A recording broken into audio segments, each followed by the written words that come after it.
Em nome do Pai, do Filho e do Espírito Santo. Amém. Louvado seja o nosso Senhor Jesus Cristo. Hoje a grande mensagem que nos traz as Escrituras por meio da liturgia eucarística é a importância da vida, que Deus nos fez para a vida, nos fez para viver, nos fez para existir, para poder glorificá-lo e aqui na terra cumprir a nossa missão. E a nossa missão se faz amando a Deus de todo o coração e amando ao próximo como Ele mesmo nos amou. De modo maravilhoso, nós encontramos no livro da sabedoria a compreensão que Deus não nos fez para a morte. Esta é a ideia da imortalidade. Deus não nos fez para a morte. Não nos fez para separarmos-nos dele, nem para nos separarmos uns dos outros. Isto entra no mundo, na história da salvação por meio do pecado. É o próprio livro da sabedoria que vai nos dizer: a inveja do diabo fez com que a morte entrasse no mundo.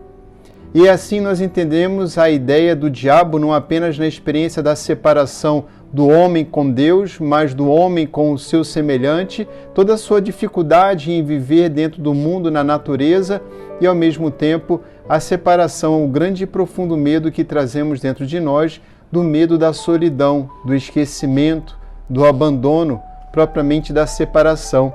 E o grande medo que todos nós, de alguma forma, temos sobre a morte, este grande desconhecido, porque já não há mais aquela confiança que havia na relação entre o homem e Deus. E isso nos marca até os dias de hoje. A morte como uma profunda separação diante de um desconhecido no qual nós não temos como confiar em ninguém, exatamente por causa da nossa desobediência a Deus.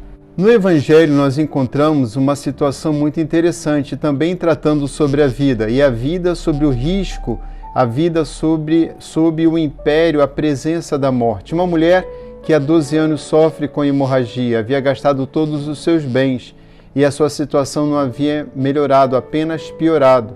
E uma criança de 12 anos, uma menina de 12 anos que passa por uma situação muito difícil, e o Senhor vai se encontrar com o seu pai, e o seu pai lhe pede para salvar a sua filha.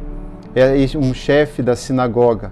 Queridos irmãos e irmãs, existe aqui nesse relato, além do número 12 anos de sofrimento, a filha com 12 anos, outros pontos muito interessantes na experiência do sofrimento e da ameaça de morte.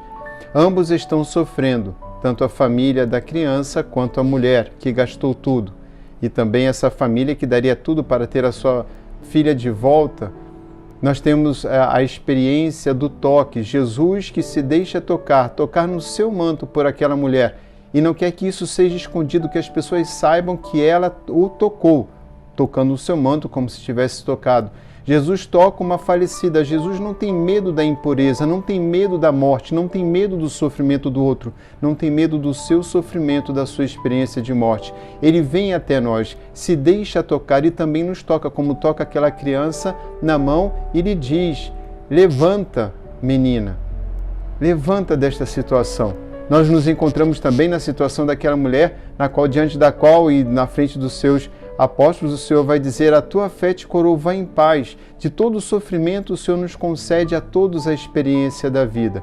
Entre tantas coisas que poderíamos colocar ainda, gostaria de terminar que aquela mulher se joga aos pés de Jesus, confessando que ela o havia tocado, que a força que saiu dele veio até ela como fonte de cura, de bênção, de salvação, de vida.